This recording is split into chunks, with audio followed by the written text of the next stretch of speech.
Bienvenidos al podcast Paul McCartney's All the Best. Podcast especializado en la vida y obra de este talentoso músico. Hablaré de su vida, los mitos alrededor de él y sobre todo de su obra musical. Con análisis y anécdotas, sucesos trascendentes, trivias y mucho más. Mi nombre es Andy Ortiz, creador del Sótano Nerd, todo acerca de Queen, por amor a la música y de todo un poco. Podcast que ya puedes escuchar en todas las plataformas disponibles.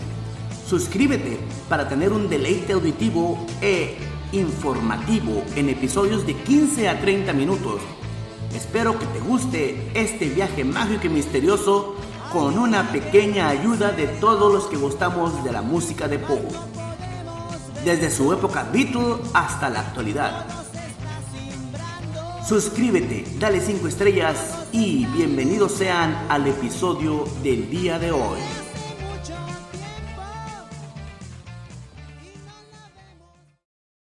Así es, buenos días, buenas tardes, buenas noches a ti que me escuchas aquí en Paul McCartney's All the Best. El día de hoy empieza el primer capítulo del resto de la aventura Beatle. Es decir, Paul McCartney está todavía liderando la banda. Hay que acordarnos que Lennon de pronto en el álbum blanco él renace un poco en cuanto a componer, en cuanto a ponerse a escribir. Obviamente él estaba influenciado por la presencia de Yoko Ono, que cada vez se hace más presente, y ahora en esta época, estamos hablando del 69-70 aproximadamente, donde va a empezar la caída de esta banda. No caída, sino una desintegración que era normal, que era natural, conforme a las cosas que les estaban pasando. Hay que recordar que ellos consideran que la disolución del grupo empieza a raíz de la muerte de Brian Epstein, y fue Paul McCartney quien, ante el desconcierto y desinterés que mostraba John Lennon y en cierta forma los otros dos, George Harrison y Ringo Starr, en cuanto a los proyectos Beatles, Paul McCartney seguía y quería seguir generando arte, música, producto, como se le llame, que llevara el nombre de los Beatles, porque hay que acordarse, aquellos que han seguido el podcast desde el inicio, acuérdense cuando al principio él estuvo a punto de renunciar a ser un Beatle. Cuando son deportados de Alemania, él ya estaba trabajando en una fábrica como conserje, algo así, y George y John van y le dicen, ya, o sea, tenemos tocadas y vamos a ir a seguir tocando en el cover y bla bla bla. Eso lo puedes escuchar en los capítulos iniciales de este podcast, que ya vamos en la 4ª temporada. Entonces en la temporada 1 todavía está disponible y búscalo.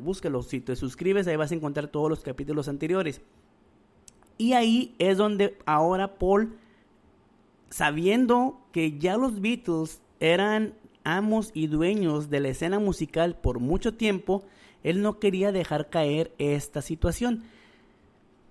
Pero ya John Lennon, George Harrison y Ringo Starr estaban algo fastidiados. George Harrison, de las presentaciones en vivo, ya no quería saber nada. John Lennon, en su problemática con Cynthia Powell y después su inicio con Yoko Ono, tenían totalmente a Lennon fuera del interés de la banda, y eso lo vamos a ver reflejado en estos capítulos que siguen. Hay que acordarnos que está muy reciente el documental de Peter Jackson de Let It Be, en el cual a pesar de que dura una buena cantidad de horas, verlo siempre es como que cambiar un poquito la historia que nos habían vendido. Todavía en la época de la antología, ellos decían que era una época triste, sombría y todo, pero no era nada más que algo que ya tenían desde el álbum blanco y desde el Magical Mystery Tour. O sea, eran situaciones donde ya la banda estaba empezando a fastidiarse y a cansarse de ciertas cosas. No precisamente de ellos, pero sí de ciertas cosas. Ellos comenzaron Let It Be en enero del 69 en los estudios Twickenham, bajo el título de trabajo Get Back, que eso, bueno, lo fueron decidiendo. Acuérdense que según el documental, Ellos esperaban que fuera un especial televisivo, que después pasó que fuera una película y después un documental y terminar con un concierto. Pero bueno, poco a poco vamos a ir viendo ahí. El director era Lindsay Hogg y esto era... La idea principal consistía en mostrar a los Beatles ensayando, improvisando, dando los últimos toques a su actuación y por último tocar en un concierto a gran escala. Es decir, que iban a mostrar todo el desarrollo del proceso desde la creación de las canciones hasta la escena o la puesta en escena de las canciones frente a un público, utilizando un gigantesco plan de seguimiento. Y luego de ese proceso, un concierto. La idea original era irse a un crucero y alejarse del mundo. Es decir, el espectador los habría visto ensayando y luego contemplaría el resultado de sus esfuerzos. Pero acabaron en Twickenham, que era una situación más segura para el director y todos los demás. A ninguno de ellos les gustaba la idea de irse en un crucero. Entre ellos había cierta tensión porque ya llevaban mucho tiempo y empezaban a hacer comentarios hirientes cada vez más seguidos entre ellos. Durante esas sesiones, quizá no tenían la idea de dar un concierto en vivo. Quizá lo consiguieron, pero no recuerdan ellos que pretendieran ese tipo de situación. Había muchas cosas... contradictorias entre ellos. Por ejemplo, George Martin, que siempre había sido el productor de ellos, al final se dio cuenta que no lo querían sonar distinto en el sentido de la producción. Entonces, para empezar, ellos ya no requirieron a Geoff Emerick en estas grabaciones y llevan a Glyn Johns, el que aparece ahí en la serie, es el productor Glyn Johns, que bueno, les crea un sonido distinto. Y George Martin, aunque veía que la idea era buena, no sabía todavía que él no iba a formar parte del producto final. En cierta ocasión, con motivo de una reunión para hablar de lo que era Get Back, y que después se llamó Let It Be, John Lennon hizo un comentario como diciendo, ok, tú lo que quieres es trabajar. Y bueno, Paul McCartney le comentó que sí, que debían trabajar, que les vendría muy bien, que todos estaban deseosos de tomarse unas vacaciones, pero Paul pensó que debían trabajar.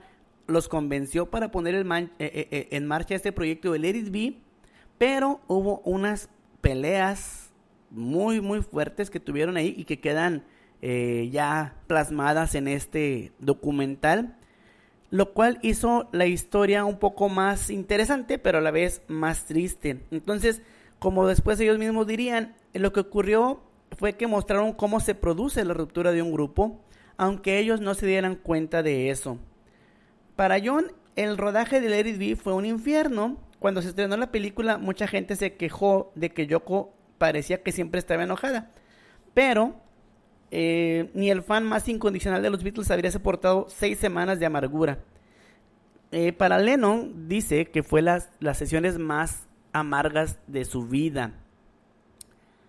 Aquí, ahora, en el sentido de llevar algo cronológico, te iré narrando día a día lo que son las grabaciones de Let It Be, en base, obviamente, tanto al documental como a la película, al documental como a la película, sí, que se hizo anteriormente, y conforme al libro, que hablaba que ellos empezaron el 2 de enero,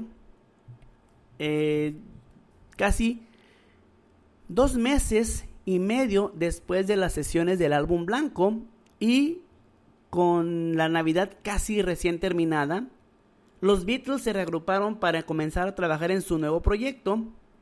Ellos habían anunciado que estarían listos para preparar un gran concierto, un show de 1 hora de duración, el cual sería visto por cientos de miles de televidentes alrededor del mundo, en el cual el director sería Michael Lindsay Hogg, quien había trabajado en promocionales anteriores con ellos como Paperback Writer y Rain, y más reciente Hey Jude y Revolution. A pesar de las discusiones acerca de dónde y cómo llevar a cabo este evento, ellos no llegaron a ningún acuerdo y para mantener el proyecto adelante se acordó que los estudios Twickenham serían el lugar donde empezarían a grabar sus ensayos. George había pasado ya varias semanas en los Estados Unidos trabajando con Apple Records para Jackie Lomax y pasó la mayor parte de ese tiempo en Nueva York con Bob Dylan y su banda. Así como estaba realmente involucrado en los negocios de Apple y en escribir nuevas canciones, Paul había estado totalmente inmerso en su relación con Linda, pasando la mayor parte del tiempo en su granja en Escocia y vacacionando en Portugal. John había estado pasando el tiempo en las cortes después de haber sido, arrestado por cargos de posesión de estupefacientes. Su nueva compañera Yoko Ono había sufrido un aborto y habían realizado el álbum Dos Vírgenes, así como filmado algunas presentaciones con los Rolling Stones. Recuérdense ahí que él participó en algunas tomas y algunas canciones en el Rock and Roll Circus de los Rolling Stones, que también dirigió Lindsay Hogg. En este sentido, Ringo estaba preparándose para una participación en la película El Cristiano Mágico con Peter Sellers, el cual comenzaría a trabajar el 3 de febrero. Por tanto, el grupo estuvo en Twickenham y la idea era pues grabar los ensayos y preparaciones, todo lo que se pudiera grabar, para después hacer un documental de 20 o 30 minutos acerca de este hecho de los ensayos de los Beatles. Es decir, fíjate, se grabaron casi 30 días. Ellos tenían realmente, ahí es lo que es el ir abriendo camino. No tenían la idea de la proporción de tiempo que se podría utilizar para este documental. Aparte que la película en sí, la original, la que salió como bootleg o que así le llaman, dura 45 minutos ya concierto incluido. Un poquito más, poquito menos. Lo curioso aquí es que ellos pensaban en un documental de 30 o 20 minutos. Así de editado tendría que haber estado todo para poder presentar la creación del álbum y la presentación en el concierto. Es decir, ellos tenían pensado presentar 14 canciones, si mal no recuerdo, y de esas 14 no tenían, en enero que empezó el proyecto, no tenían ninguna. Como ellos estaban acostumbrados a trabajar muy tarde, ya por la tarde, o sea, ya casi llegando a la noche, en pequeñas horas en Abbey Road, entonces de pronto esto les cambió su rutina porque eran requeridos estar antes de la hora de comida a las 8:30 de la mañana, así que los Beatles tenían que estar 1 hora y media después. Paul regularmente viajaba de su casa en St. John Wood por transporte público y aprovechaba esto para pues llenarse de optimismo, ¿no? John y George, por contraste, ellos recordarían que esas sesiones eran como un juicio. John lo veía como algo que era muy pesado. Decía, no puedes hacer música a las 8 de la mañana o 10 o cualquier hora que sea en un lugar extraño con gente filmándote y con luces de colores. Aún así, todo esto estaba pensado que el documental sería terminado para el día 18 de junio, para el día 18 de enero. Y los Beatles empezaban a trabajar entonces como un grupo y sus asociados, pero no estaban seguros de que fueran a lograr tocar esas cosas. Es decir, ellos ya tenían pensado terminar todo para el 18 de enero, pero una vez estando en el estudio, se dieron cuenta de que no había nada. Y aquí es un poquito de lo que ellos comentaban. Ellos sabían que todo iba a estar grabado, ya Ringo, George y John con Yoko, así como unos devotos del Hare Krishna que mantenían su distancia, pues estaban ya en el estudio. Ellos se desean el feliz año y luego John ya empieza a trabajar un poquito en lo que se diga Pony. George les muestra a ellos la introducción de All Things Must Pass. John después les muestra un poquito de Don't Let Me Down, a lo cual George le gusta la forma en que es muy sencilla. Y bueno, ese tipo de comentarios, bueno, les animaban, ¿no? Y ellos hacían como unas pequeñas, no homenajes, sino unos pequeños ensayos de canciones que no eran de ellos, como The House of the Rising Sun. Aquí también John Lennon toca de nuevo Dig a Pony y George toca Let It Down. John entonces les muestra la canción de Child of Nature en Sun King. Y es cuando llega Paul McCartney, seguido de George Martin, deseándoles a todos un feliz año. Ya John les pregunta en qué tono están y bueno, pues se afinan. Paul les muestra la primera versión de I've Got a Feeling y luego ya John Lennon le dice que tiene algo que hacer al final, que la haría más interesante esta canción de I've Got a Feeling.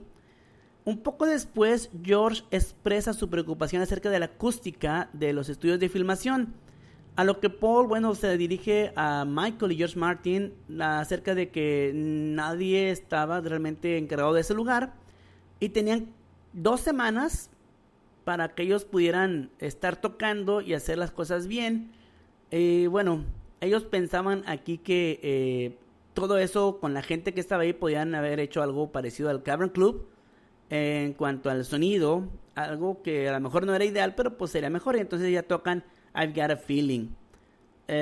Aquí ya hacen algunas referencias a bromas que ellos solían hacer en sus comentarios, ¿no? El lugar les parecía que sonaba terrible, pero hubiera sido grandioso si le hubieran colocado un equipo de audio más profesional. Fíjense, para hacer los Beatles estaban realmente ensayando como una banda de garage. Por eso se dice que este álbum de Get Back es el primero de los tipo garage band que los Beatles crean. Y aquí, bueno, ya Glyn Johns está ahí también intentando ayudarles un poquito con esta situación del sonido, pero realmente el lugar era muy, muy difícil de acondicionar por lo grande, porque eran realmente como bodegas. Ahí vemos en una de las tomas que ellos estaban llevando escenarios completos porque eran para filmación, pero no estaban propiamente hechos para filmar a una banda. Así es que, bueno, ya discuten qué es lo que harían ellos si se van a hacer un concierto, si van a irse en un crucero, si se van a presentar en Libia, si se van a presentar en... ¿dónde más? Bueno, aquí recuerdan también, por ejemplo, todos los tipos de escenarios que se usaron y de todo lo que ya habían hecho. Entonces, esta es una de las cosas que a los Beatles ya les empezaba a causar algo de aburrimiento, porque ya todo lo habían hecho literalmente. Entonces, por ejemplo, Michael Lindsay Hogg les dice que si estuvieran tocando en Inglaterra con la lluvia, pues Paul McCartney dice que no me preocuparía mucho por estar tocando en la lluvia, ya fuera lluvia, nieve o lo que fuera. Tú sabes, esas manos congeladas tratando de tocar esas notas. Y bueno, todo eso es el hecho de que ellos también bromean con que, bueno, pues a lo mejor tú puedes estar tocando, pero te morirías electrocutado, ¿no? Con estas cuestiones ambientales de al menos de estar en Inglaterra. Y bueno, aquí ellos trabajan sobre todo en I've Got a Feeling y Don't Let Me Down. George está, como siempre se conoce, ahí comiendo. Y lo que se logra este día es que empieza el trabajo de Two of Us también. Y con esto se cierra el primer día de trabajo correspondiente al 2 de enero de 1969. Paul McCartney es el más interesado en este proyecto. Se puede ver en el documental, se puede leer en la historia de los Beatles, se puede leer en la antología, se puede leer en el libro de Get Back. Pero esto es solamente una parte de lo que viene aquí en la historia de Paul McCartney's All the Best. Este es el capítulo 100 de corrido así. Tú lo puedes ver en la nomenclatura. Gracias por seguir escuchando este podcast. Intento hacerlo lo más interesante posible. Intento hacerlo también con los datos un poco más digeridos para que tú puedas tenerlos un poquito más en claro. Y obviamente todo lo hago grabando en vivo para que tú puedas tener esa frescura de la información tal como la estoy interpretando, como la estoy leyendo, como la estoy encontrando en todos los libros en los que me baso para este podcast. Yo soy Andy Ortiz, gracias. Recuerda dar like, compartirlo y suscribirte. Hasta luego.